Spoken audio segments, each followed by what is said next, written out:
जिंदगी से हार मत मानो। वो कभी भी किसी संत के पास जाना तो मत बोलना बहुत तकलीफ में हूं, ये बोलना परमात्मा की दुनिया में बड़े आनंद के साथ जिया करता हूं। ध्यान रखना, तुम तो मंदिर भी जाते हो तो शिकायतों का रजिस्टर लेके जाते हो। भगवान तूने ये नहीं किया, भगवान तूने वो नहीं किया, भगवान तूने ऐसा नहीं किया। दाद तेरी की आदमी। एक आदमी था, बोले मैंने मंदिर जाना बंद कर दिया। मैंने कहा क्यों? बोले नहीं जाता मैं मंदिर अंदर। मैंने कहा काम तो तुझने बहुत अच्छा किया है, मैं द्रौपदी मुर्मू से तेरी सिफारिश करूंगा कि तुझे भारत रत्न का अवार्ड दिया जाए, क्योंकि तूने इतना अच्छा काम किया। बोले नहीं, पहले मंदिर जाता था, मैंने मंदिर जाना बंद कर दिया। मैंने कहा क्यों बंद कर दिया? बोले महाराज रोज मंदिर जाता था, एक दिन मंदिर गया, नए जूते पहन के गया। समझ गए क्या? तो मैंने कहा क्या हुआ? बोले माला फेरी, भगवान का नाम लिया, लौट कर आए तो जूते गायब, लोग चुरा के ले गए। तो मैंने कहा कहां के लोग थे? नहीं, डूंगरपुर की बात नहीं कर रहा हूं, ऋषभ देव वालों की बात कर रहा हूं। तो मैंने कहा क्या हुआ? बोले मेरे जूते चले गए। उस दिन से मैंने कहा जो भगवान मेरे जूते की रक्षा नहीं कर सकता, वो मेरी क्या खाक रक्षा करेगा। मैंने मंदिर जाना बंद कर दिया। मैंने कहा पागल, तू क्या सोच रहा था? मंदिर में जो बैठा है ना वो परवरदिगार है। मंदिर में जो बैठा है वो परवरदिगार है। तेरे जूतों का चौकीदार कि तेरे जूतों की रक्षा करेगा, वो ध्यान रखना। मान्यवर, लोग कैसे कैसे जिंदगी का सलीका भूल जाते हैं। मान्यवर, मैं आपसे इतना ही निवेदन कर रहा हूं कि जीवन में आलस्य के पंखों को उखाड़ कर फेंक दो। ध्यान रखना, तुम बाज नहीं हो कि तुम्हारे पंख खराब हो जाएं।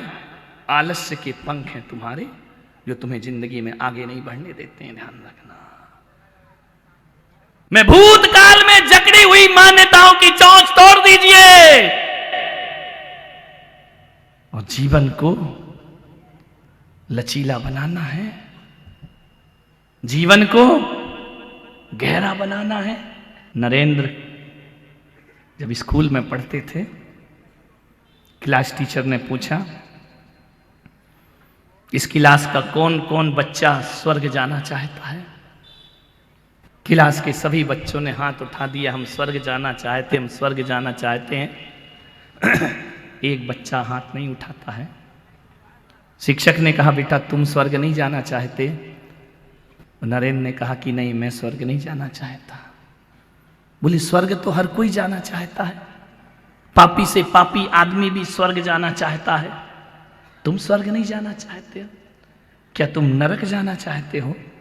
नरेंद्र ने कहा मैं नरक जाना नहीं चाहता हूं। तो फिर कहां जाना चाहते हो?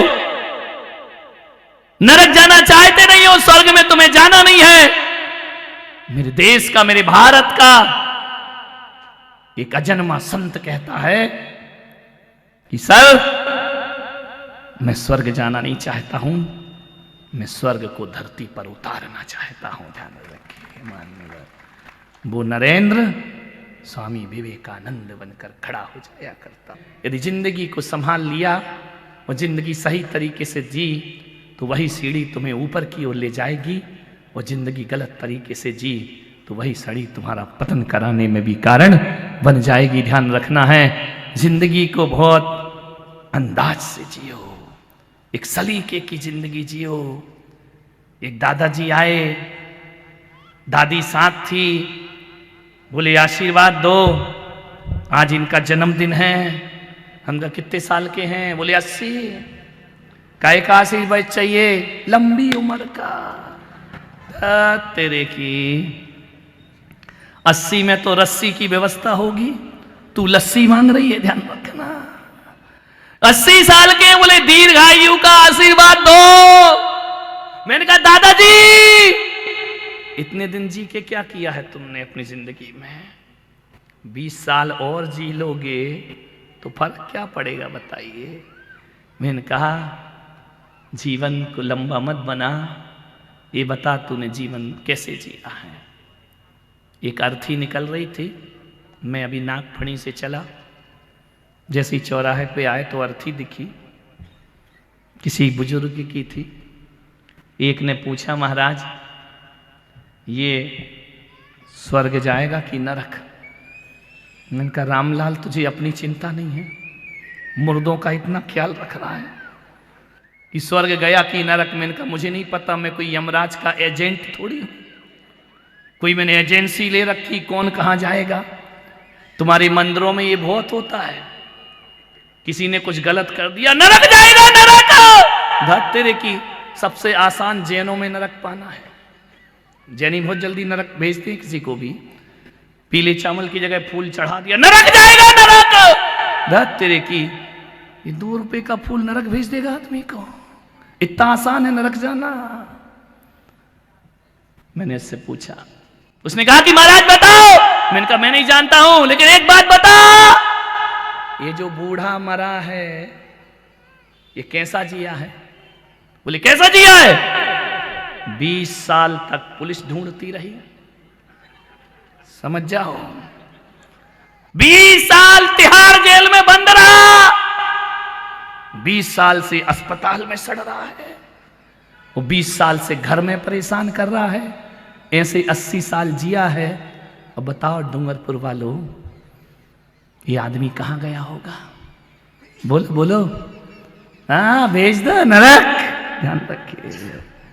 अरे 20 साल जिसे पुलिस ढूंढ रही हो, 20 साल जिसने जेल में काटे हो, और तुम पूछते हो वो आदमी कहां गया है? अरे मैं कहता हूं, ऐसे घिसट घिसट के जिंदगी, 100 साल की जिंदगी जीने से अच्छा वो 23 साल का भगत सिंह होता है, जो देश के लिए फांसी के फंदे पर चढ़ जाया करता है। ध्यान रखना, वो 23 साल की उम्र में 100 साल का जीवन जी लेता है, और ये 100 साल की उम्र घिसट घिसट कर जीते हैं। मान्यवर, मैं आपसे निवेदन करता हूं, जीवन को लंबा नहीं, जीवन को गहरा बनाने का प्रयास करिए। 100 साल उथली जिंदगी जी ली तो क्या खाक जिया? मान्यवर, ऐसी जिंदगी जियो तो तुम्हारी जिंदगी किसी के 23 साल का भगत सिंह। विचार करिए आप, 9 साल के संत ज्ञानेश्वर, महाराष्ट्र के संत ज्ञानेश्वर 9 साल में गीता का ज्ञान देकर जल समाधि, भूमिगत समाधि ले लिया करते हैं। ध्यान रखना, 8 साल के कुंद कुंदाचार्य 800 वर्ष का जीवन जी के चले जाते हैं। मान्यवर, और मैं आपसे निवेदन करता हूं, जिंदगी को लंबा मत बताओ, लंबी 100 साल की जिंदगी जीने से कुछ नहीं है। 52 साल का कोई तरुण सागर पूरी दुनिया को हिला के दुनिया से विदा ले लिया करता है।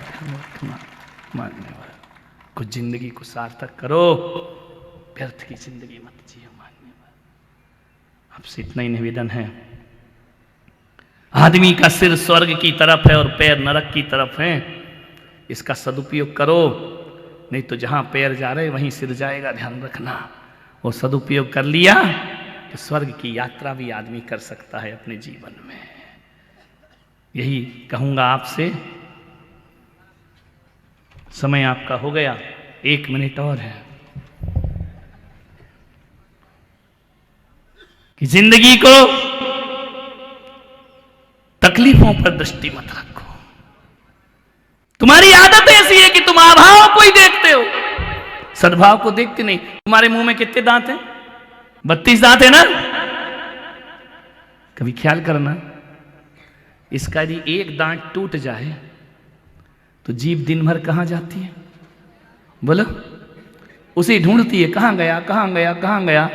अरे बावली, 31 का सुख भोग ले, एक के लिए दिन भर परेशान काहे को हुआ करती है। ध्यान रखना, तो आदमी के पास जो नहीं होता आदमी उसके पीछे भागता है, वो जो है उसका सुख आदमी भोग नहीं पाता है। ध्यान रखना, आपकी जेब में 90 रुपए हैं और पड़ोसी की जेब में 10 रुपए पड़े हैं, तो तुम इस फिराक में रहते हो कि कैसे भी वो 10 का नोट किसकी जेब में आ जाए, मेरी जेब में तो पूरे 100 हो जाए।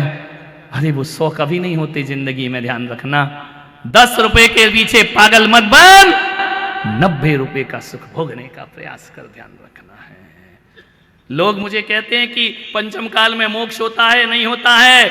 मैंने कहा मैं पुलक सागर मोक्ष के लिए पागल नहीं होता हूं। मैं तो कहता हूं जो सुख मोक्ष में है वो सुख मोक्ष के मार्ग में भी हुआ करता है। मैं मार्ग का सुख भोगने वाला हूं, मंजिल जो होगी वो देखी जाएगी। संत बनने में दिक्कत क्या? कोई दिक्कत नहीं, ध्यान रखना, बड़े आनंद का मार्ग हुआ करता है। लोग मेरे पास आते, महाराज कैसे हो? मैंने कहा तुम जैसे हो वैसा तो मैं बिल्कुल नहीं हूं, तुमसे लाख दर्जा मैं अपने आप में अच्छा हूं। ध्यान रखना, आनंद है, आनंद बटोरो। संतों के पास क्या मिलता है? एक आनंद की बोलो, डूंगरपुर में दो दो आनंद मिला करता है। एक ऊपर बैठा, एक नीचे बैठा है। ध्यान रख, नीचे वाला दिखाई नहीं रहा, कहाँ चला गया? हाँ वहां बैठा है। अकेले नाम आनंद नहीं होना चाहिए, चेहरे पर भी आनंद होना चाहिए जीवन का। कौन था मैं? किसी के लिए खाली सूखा भूखंड, तो किसी के लिए मुंबई से अहमदाबाद के बीच आने वाला सिर्फ एक जमीन का टुकड़ा। किसी व्यापारी के हाथ लगता तो हजारों की तरह एक और रिसोर्ट बन जाता। किसी बिल्डर के हाथ लगता तो लाखों और की तरह मैं भी एक टाउनशिप बन जाता। लेकिन मेरे भाग्य में करोड़ों में एक होना लिखा था। मेरे भाग्य में आचार्य श्री पुलक सागर जी का आशीर्वाद लिखा था। नरेन्द्रं फणीन्द्रं सुरेन्द्रं अधीशं शतेन्द्रं सुपूज्यं भजे नायशीशं मुनीन्द्रं गणेन्द्रं नमो जोडिहातं नमो देवदेवं सदा पार्श्वनाथ।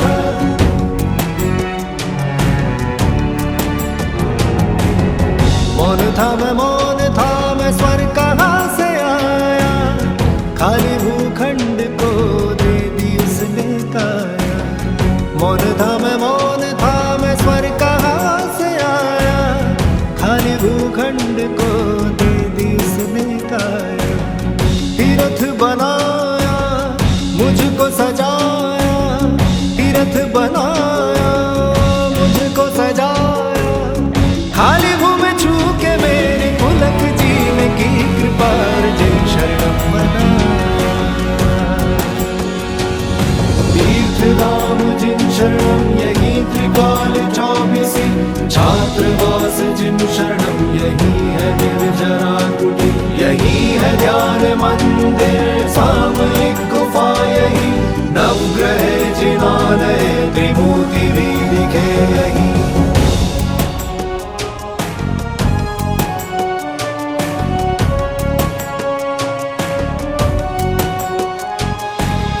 पुलक सागर को ये स्वप्न आया, खाली भूखंड ने उनको बुलाया। पुलक सागर को ये स्वप्न आया, खाली भूखंड ने उनको बुलाया। खोई हुई भूमि ने खुद को पाया, बंजर धरती पे पुष्प खिलाया। पारसनाथ के पाके दर्शन, पारसनाथ के पाके दर्शन। खाली भूमि छू के मेरी पुलक जी ने की कृपा अर्जुन शरणम बनाया। नरेन्द्रं फणीन्द्रं सुरेन्द्रं अधीशं शतेन्द्रं सुपूज्यं भजे नायशीशं मुनीन्द्रं गणेन्द्रं नमो जोडिहातं नमो देवदेवं सदा पार्श्वनाथ। जिन शरणं प्रवक्ष्यामि, जिन शरणं प्रवक्ष्यामि, जिन शरणं प्रवक्ष्यामि, जिन शरणं प्रवक्ष्यामि, जिन शरणं प्रवक्ष्यामि, जिन शरणं प्रवक्ष्यामि, जिन शरणं प्रवक्ष्यामि, जिन शरणं प्रवक्ष्यामि। कौन था मैं? किसी के लिए खाली सूखा भूखंड, तो किसी के लिए मुंबई से अहमदाबाद के बीच आने वाला सिर्फ एक जमीन का टुकड़ा किसी व्यापारी के हाथ लगता तो हजारों की तरह एक और रिसोर्ट बन जाता। किसी बिल्डर के हाथ लगता तो लाखों और की तरह मैं भी एक टाउनशिप बन जाता। लेकिन मेरे भाग्य में करोड़ों में एक होना लिखा था। मेरे भाग्य में आचार्य श्री पुलक सागर जी का आशीर्वाद लिखा था। नरेन्द्रं फणीन्द्रं सुरेन्द्रं अधीशं शतेन्द्रं सुपूज्यं भजे नायशीशं मुनीन्द्रं गणेन्द्रं नमो जोडिहातं नमो देवदेवं सदा पार्श्वनाथ।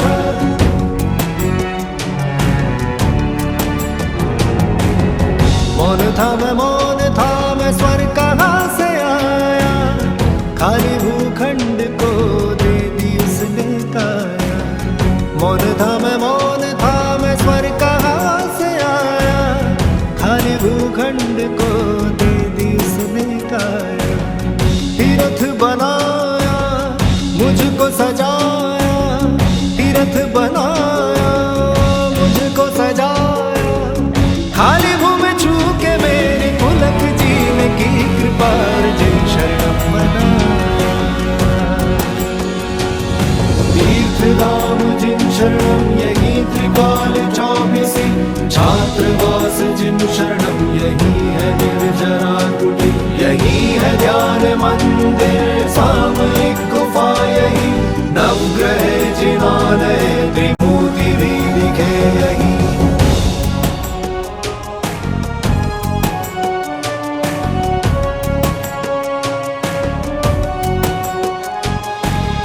पुलक सागर को ये स्वप्न आया, खाली भूखंड ने उनको बुलाया। पुलक सागर को ये स्वप्न आया, खाली भूखंड ने उनको बुलाया। खोई हुई भूमि ने खुद को पाया, बंजर धरती पे पुष्प खिलाया। पारसनाथ के पाके दर्शन, पारसनाथ के पाके दर्शन। खाली भूमि छू के मेरी पुलक जीने की कृपा अर्जुन शरणम बनाया। नरेन्द्रं फणीन्द्रं सुरेन्द्रं अधीशं शतेन्द्रं सुपूज्यं भजे नायशीशम्।